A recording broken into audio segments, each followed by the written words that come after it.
Oi, tudo bem? Vou apresentar aqui meu trabalho de explicação de estruturas de dados no contexto de Term Rewriting. Vou introduzir aqui um pouco Term Rewriting. Term Rewriting, os sistemas de escrita, são formalizações para sistemas de substituição de termos.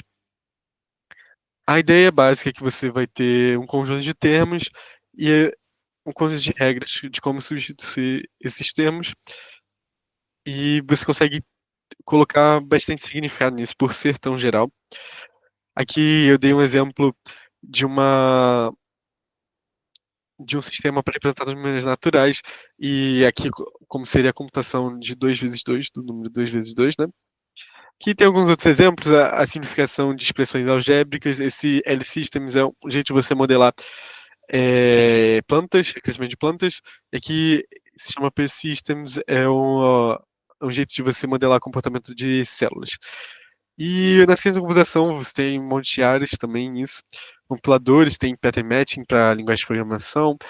Você tem isso também em verificações formais, principalmente em provadores de teoremas.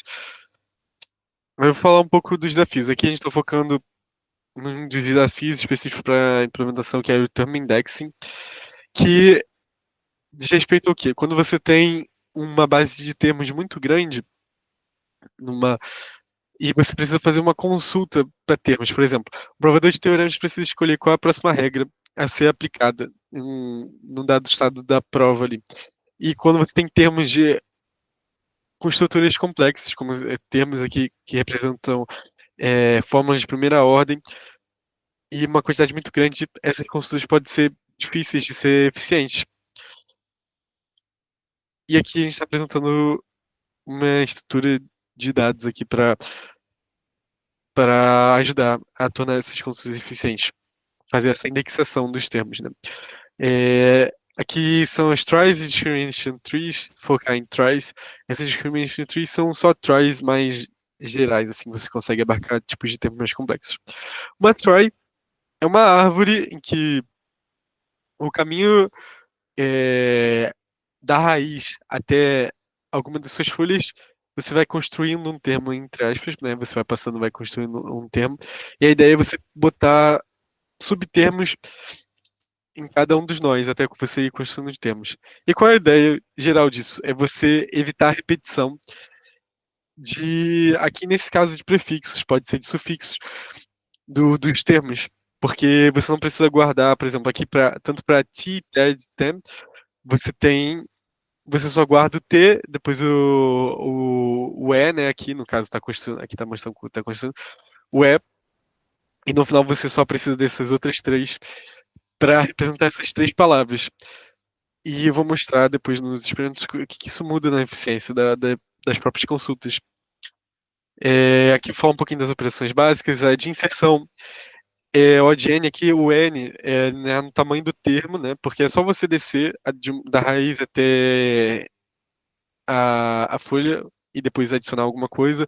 A deleção é a mesma coisa, você só chega até ali, até o lugar que você quer deletar.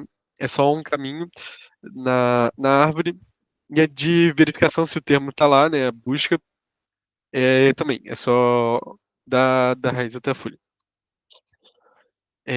Falar um pouquinho da implementação que eu fiz para fazer as medições. Foi feito em Rust, e foi comparada com uma implementação inocente de uma estrutura de consulta com um vetor, é só um monte de termos dentro de um vetor. E aqui é uma linguagem hipotética que eu coloquei para denotar termos do tipo, esse tipo aí que eu botei, por exemplo, f de A, g de B. Você tem algumas funções e algumas constantes, você não tem variáveis aqui. E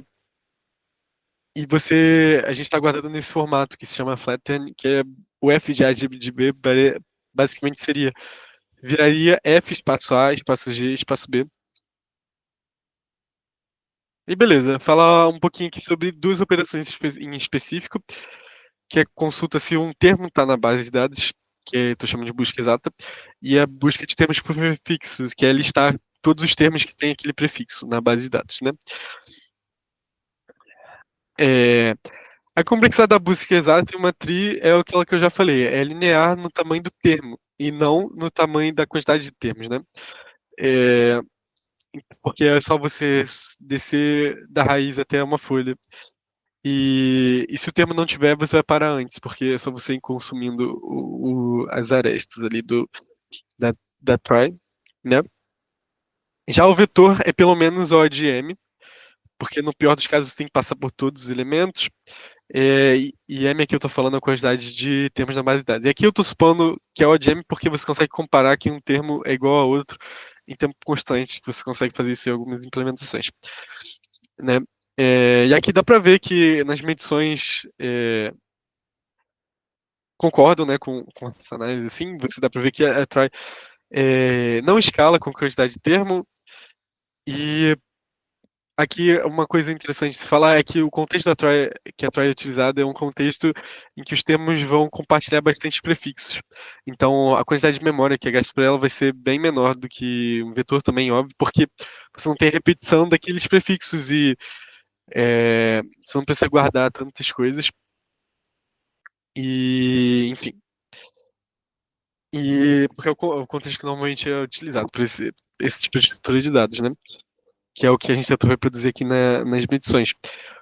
O vetor aqui, você vê que quando vai aumentando o termo, vai aumentando a quantidade de tempo gasto por ele. Aí fala um pouco da busca sobre por prefixo.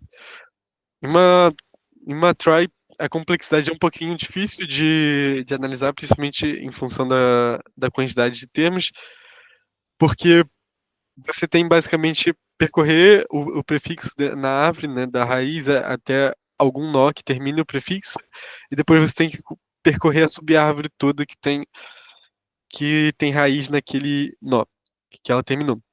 E isso vai depender muito do, do termo e da quantidade de termos que compartilham aquele prefixo, é um pouco difícil de analisar, mas de cara dá para ver que vai ser mais eficiente que o vetor que é pelo menos ODM, no pior dos casos, porque você tem que passar por todos. E aqui eu estou supondo também que é constante o jeito de você verificar se um prefixo, se um termo tem aquele prefixo, né? Que dá para fazer algumas implementações, né? Aquela minha não é necessariamente constante. E dá para você ver aqui que é uma coisa mais custosa. Da árvore, ela vai aumentando um pouco em função da quantidade de termos. O do vetor, não. Não, não. Ele aumenta bastante. Aqui, essa unidade aqui é microsegundo, só para. Né? E a ideia é que o principal é que a diminui a quantidade de verificações, porque ela já, conforme você vai percorrendo o caminho dos nós que tem aquele prefixo, você já filtra todos os outros termos que você não tem, né? Não tem aquele prefixo. Porque o que você seria listar todos os termos seria você percorrer a árvore toda, em pré-ordem, por exemplo, e printar os termos, né? Então você já está filtrando todos os termos quando você já entra em alguma subárvore específica. Aí aqui eu vou botar como conclusão, acho que uma das sugestões mais interessantes que eu tive com esse trabalho aqui é ver por que a Troy é eficiente, porque ela é estruturada de uma maneira específica que torna eficiente tipos de contas específicas. Aqui nesse caso, é por prefixo, tem traz por sufixo e tem traz por outros tipos de padrões no termo, tem como se montar, inclusive, por exemplo, a discrimination tree, que consegue abarcar tipos de termos que têm variáveis, né? E no artigo eu coloco um monte de outras referências para isso, para outros tipos de estrutura dessas. Então, é isso. Parei de gravar aqui. Desculpa se faltou alguma coisa. Estou um pouco tempo. Valeu.